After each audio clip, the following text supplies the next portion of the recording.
pemirsa yang baik hati, setiap orang pasti ingin bernasib baik dan berbahagia.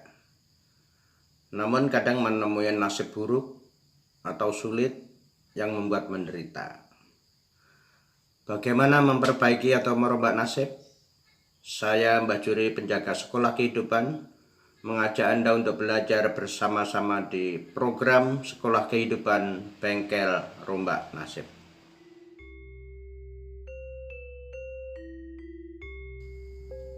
Dengan niat menebar kebaikan kepada sesama, sebelum kelas dimulai, silahkan di subscribe, like, dan kalau bermanfaat silahkan di share juga. Dan jangan lupa tekan tombol lonceng, karena dengan begitu Anda akan mendapatkan pemberitahuan bahwa kelas terbaru akan tayang. Oke, mari kita mulai kelasnya ya. Di kelas kali ini kita akan belajar tentang terjadinya nasib.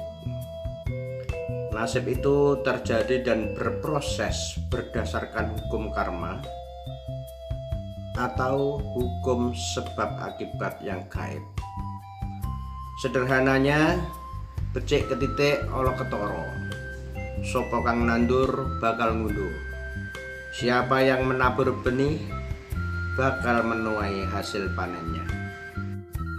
Jika Anda membuat sebab baik, pasti akan menerima akibat yang baik. Sebaliknya, jika Anda membuat sebab buruk, maka juga akan menerima akibat buruk. Nah, dalam prakteknya di kehidupan sehari-hari, kadang kita itu menemui hal-hal seperti ini. Saya tidak pernah menipu orang. Mengapa saya tertipu sampai bangkrut? Saya lihat ada orang korupsi atau jahat, tetapi hidupnya enak-enak saja, dan sebagainya. Pernahkah mendengar hal itu? Atau mungkin Anda mengalami sendiri situasi yang seperti itu? Baiklah pemirsa yang budiman, kita lanjutkan. Nasib ini dialami sendiri oleh si individu yang membuat sebabnya. Jadi tidak mungkin Anda yang berbuat sebab baik, saya yang menerima akibat baiknya. Jika Anda bernasib buruk, itu sudah pasti akibat dari sebab karma buruk yang Anda buat sendiri. Karena orang tua punya nasib sendiri, anak juga punya nasib sendiri-sendiri. Nah, sampai di sini kita sudah belajar dua prinsip tentang nasib, yaitu satu, sebab baik berakibat baik, sebab buruk berakibat buruk. Siapa yang membuat sebab, maka dia sendiri yang akan menanggung akibatnya.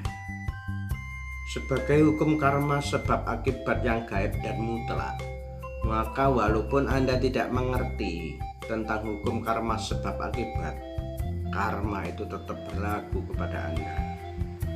Atau Anda tidak percaya bahwa ada hukum karma sebab akibat, itu pun tetap saja tidak menghindarkan Anda pada hukum karma atau hukum alam semesta yang mutlak tersebut.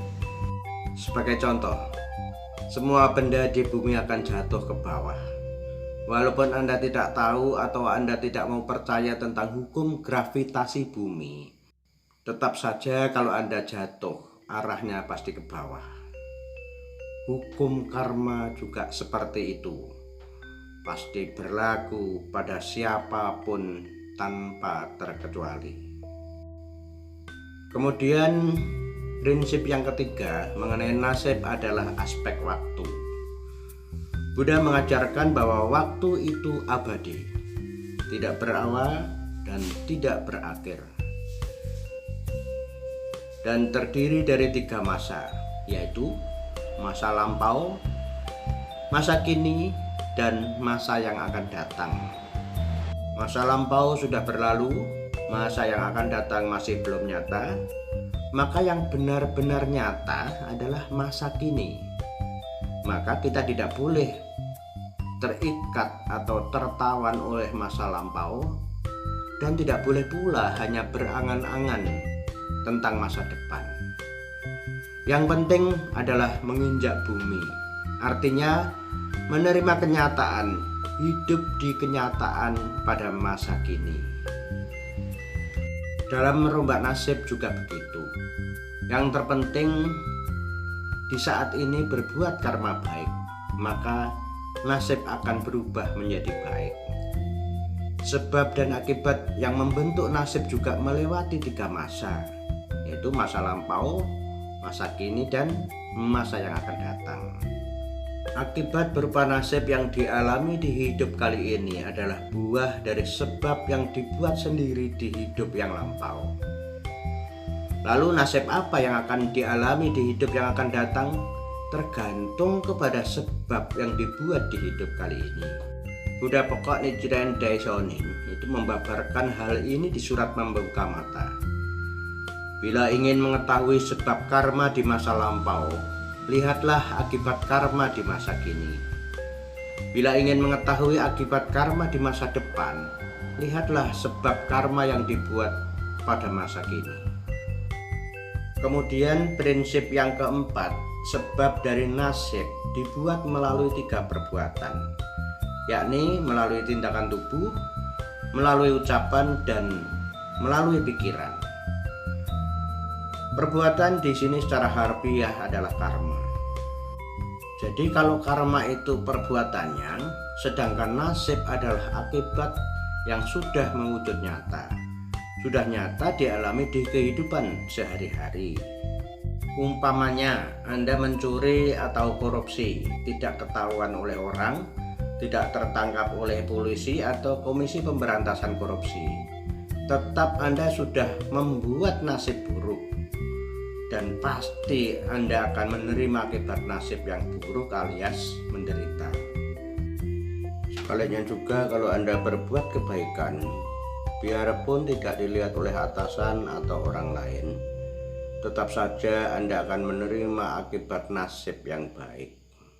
Dengan keempat prinsip terkait nasib tersebut, maka nasib Anda ada di tangan Anda sendiri. Tidak boleh menyalahkan orang tua, suami, istri, atau anak, atau orang lain. Ini tidak mudah untuk dijalankan ketika kita sedang mengalami nasib yang buruk. Cenderungnya kita menyalahkan orang lain atau menyalahkan keadaan. Ketika Anda ditipu orang, padahal menurut Anda tidak pernah menipu orang lain, itu terjadi karena sebab karma yang Anda buat lewat badan, mulut, dan hati di kehidupan yang lampau. Juga ketika ada orang jahat tapi kelihatannya hidupnya enak-enak saja, itu karena sedang menikmati buah dari karma baiknya di kehidupan lampau. Tapi kalau sekarang membuat karma buruk dengan berbuat jahat, pasti dia akan menerima akibat karma buruk, alias pasti akan menderita.